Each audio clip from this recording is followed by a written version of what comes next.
Cinderella. कई साल पहले थी एक अति सुंदर और दयालु लड़की सिंड्रेला। सिंड्रेला की माँ उसके बचपन में ही चल बसी थी। कम उम्र से ही सिंड्रेला को अपने पिताजी का और अपने सौतेली बहनों का ख्याल रखना पड़ा, क्योंकि उसकी माँ असल में उसके पिता की दूसरी पत्नी थी। सिंड्रेला की बहनें उसको बिल्कुल पसंद नहीं करते थे। बड़े होने के बाद भी वे सिंड्रेला को नौकरानी की तरह रखते थे और बुरा बर्ताव करते थे।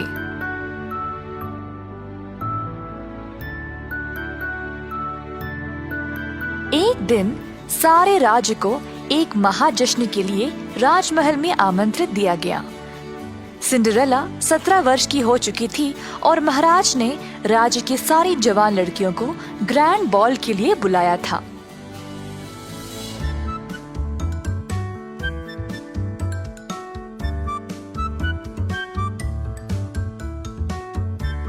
परंतु सिंड्रेला की सौतेली माँ ने उसको जाने नहीं दिया और उल्टा उसके हाथ खुद को और अपने बेटियों को जश्न के लिए तैयार करवाया।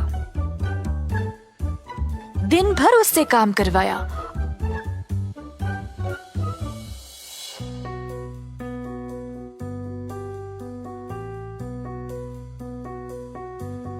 और अंत में उसके गाउन को फाड़कर आग में डाल दिया ताकि वह जा ना सके।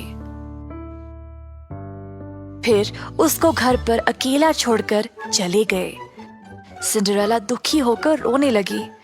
वह हार मानने ही वाली थी जब एक परी देवी माँ उसके सामने प्रकट हुई। मेरी प्यारी सिंड्रेला, मत रो, मैं तुम्हें ग्रैंड बॉल पर भेजूंगी, पर मेरे पास पहनने के लिए कोई गाउन नहीं है और मेरी सौतेली माँ और बहनों ने मुझे यहाँ अकेला छोड़ दिया है। चिंता मत करो मेरी बच्ची, थोड़ा सा विश्वास और जादू से सब ठीक हो जाएगा। बिपटी बॉपटी बू। परी देवी माँ ने अपनी जादुई छड़ी को चलाया और सिंड्रेला के फटे पुराने कपड़े सुंदर गाउन में बदल गए। फिर एक और लहर से सिंड्रेला के पैरों में चमकीले शीशे के जूते आ गए। वाह, ये गाउन तो बहुत ही सुंदर है परी माँ, पर मैं राजमहल तक पहुँचूंगी कैसे? परी देवी माँ ने देखा कि कुछ 6 चूहे बाग में एक कद्दू के पास खेल रहे थे। उनकी ओर अपनी छड़ी घुमाई और बोली, बिपटी बॉपटी बू। तुरंत 4 चूहे चमकीले काले घोड़ों में बदल गए और 2 गाड़ीवानों में। कद्दू बन गया एक सुनहरी गाड़ी। सिंड्रेला ये सब देखकर खुशी से झूम उठी। राजमहल की ओर निकलने से पहले परी देवी माँ ने बोला, ओह सिंड्रेला, ये जादू रात के 12 बजे तक ही रहेगा। तुम्हें उससे पहले घर वापस लौटना पड़ेगा। ठीक है, बहुत बहुत शुक्रिया परी माँ। जब सिंड्रेला राजमहल में प्रवेश हुई तो सब लोग उसकी सुंदरता पर फिदा हो गए, पर किसी ने भी उसको पहचाना नहीं, बल्कि उसकी सौतेली माँ और बहनों ने भी नहीं।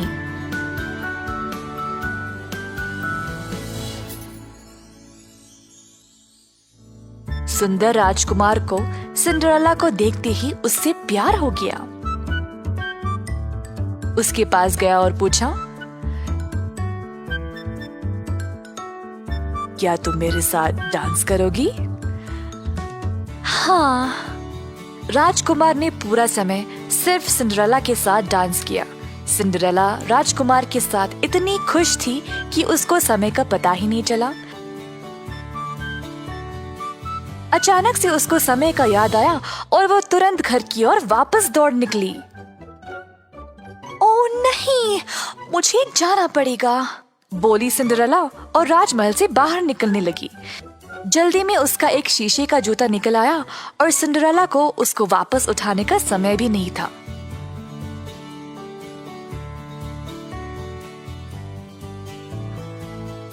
बारह बजते ही वह घर पहुंच गई। उसकी गाड़ी वापस कद्दू में बन गया, घोड़े चूहों में और उसका गाउन वापस उसके फटे पुराने कपड़ों में। उसकी सौतेली माँ और बहन कुछ ही देर बाद घर वापस लौट आए। तीनों उस सुंदर लड़की के बारे में बातें कर रहे थे जो राजकुमार के साथ डांस कर रही थी। राजकुमार को सिंड्रेला से प्यार हो चुका था, पर वो उसका नाम तक नहीं जानता था।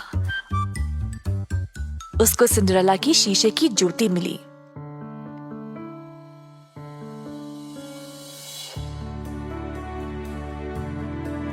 मैं उसको ढूंढ के रहूंगा। जिस लड़की का भी पैर इस जूते में आएगा वही मेरी रानी बनेगी। अगले दिन से राजकुमार और उसके सेवक निकले उस लड़की की तलाश में। घर घर गए हर लड़की को उस जूती पहनाने के लिए, पर किसी का भी पैर उसमें आया ही नहीं।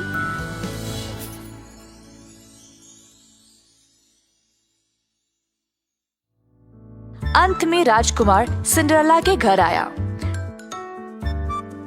सौतेली बहनों ने अपने पैर जोर जबरदस्ती उस जूती में डालने की कोशिश की, पर हो ही नहीं पाया।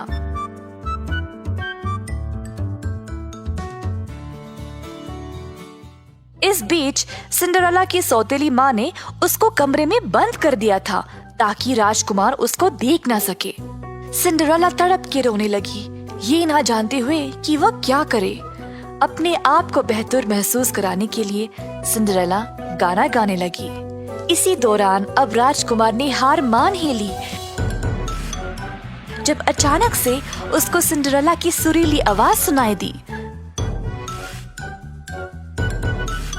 राजकुमार ने सौतेली माँ से पूछा कि क्या घर में कोई और बालिका थी। सौतेली माँ ने बहुत कोशिश की राजकुमार को वहाँ से भेजने के लिए, पर राजकुमार ने अपने सैनिकों को आदेश दिया घर की तलाशी करने के लिए। आखिरकार सिंड्रेला को ढूंढ लाया गया और फिर जब उसने जूती को पहना तो उसको अच्छे से आ गया। राजकुमार ने अपने प्यार को पहचान लिया था।